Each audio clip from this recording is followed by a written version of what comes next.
Welcome, friends. In this series of simplifying financial jargons, today we will take PPP, purchasing power parity, in our discussion.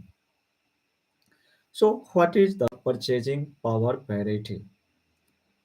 If we compare among different countries, purchasing power of any currency for identical goods should be equal or in comparison almost equal. If it is equal, then it will be termed as purchasing power parity. The definition of purchasing power parity is it is a type of exchange rate which equalizes the purchasing power of different currencies in their home countries for a given basket of goods. If a given basket of goods are identical in two different countries, then the purchasing power or exchange rate, if you will change with exchange rate, should be almost equal.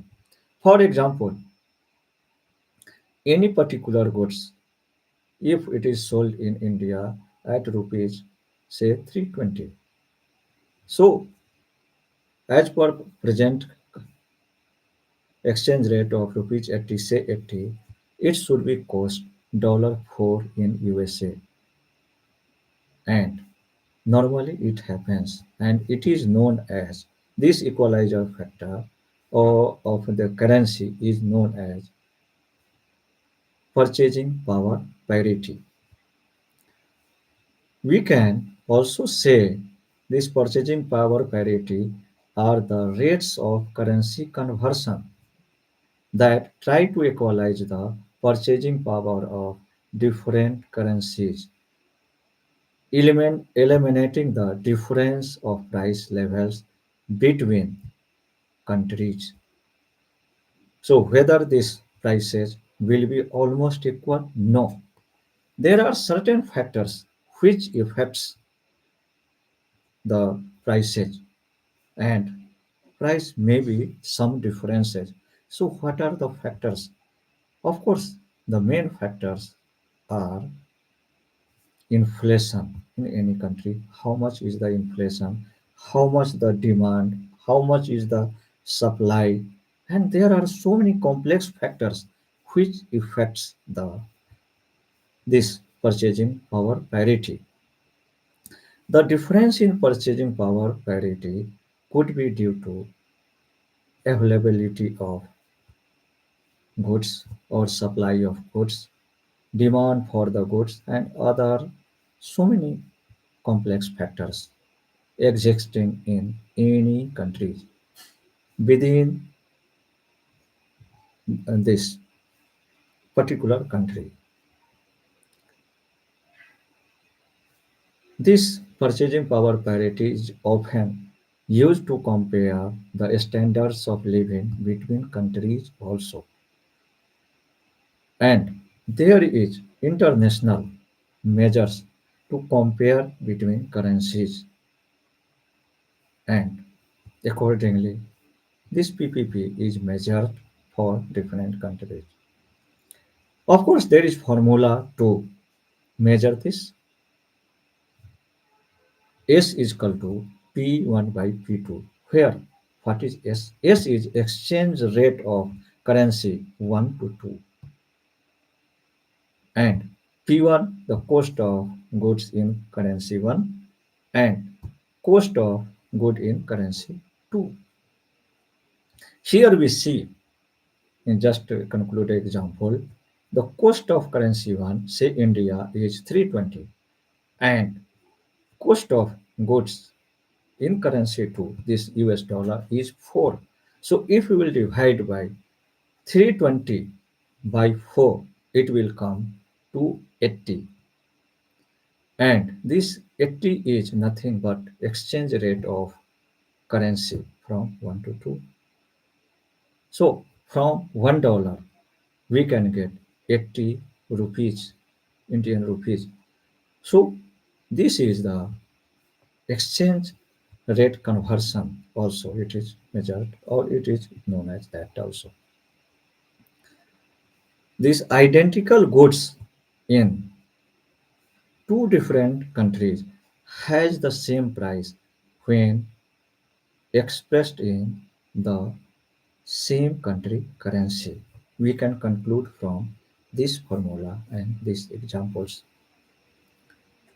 And of course, we have talked about some imbalances happens and those imbalances are due to supply, demand supply, inflation, and other factors that affects this. What is the idea behind this PPP and how or based on what this is done? The idea behind purchasing power parity is based on the economic theory that in an efficient market, identical good must only have one price. As per this economic theory or efficient market economic theory, these prices should be almost equal. Suppose if in India, if something is produced cheaper and in any country that is costly, what will happen? Suddenly, India will export to that very country, and that very country people will import from here, and prices will be almost equal. Of course, the other factors, complex factors, these duties and company, this country, how they have import duty, export duty, and so other factory. Of course, this will affect to some extent. If there is no barrier, no tariff, then of course it will be almost equal. Why I'm telling almost equal? Because there is transportation cost also involved. So we should have in this mind, and we can easily deduce that in overall of the these countries or overall world for same identical goods, the power this price should be identical all over the world, and this is the small thing, or we can say this is the basis of purchasing power parity. Hope you would have got clear idea of what is purchasing power parity. If you find some value in this conversation, please do like to this video and put your comment if you have any. If you want any new topic to be covered, please do let me know so that can cover in coming videos.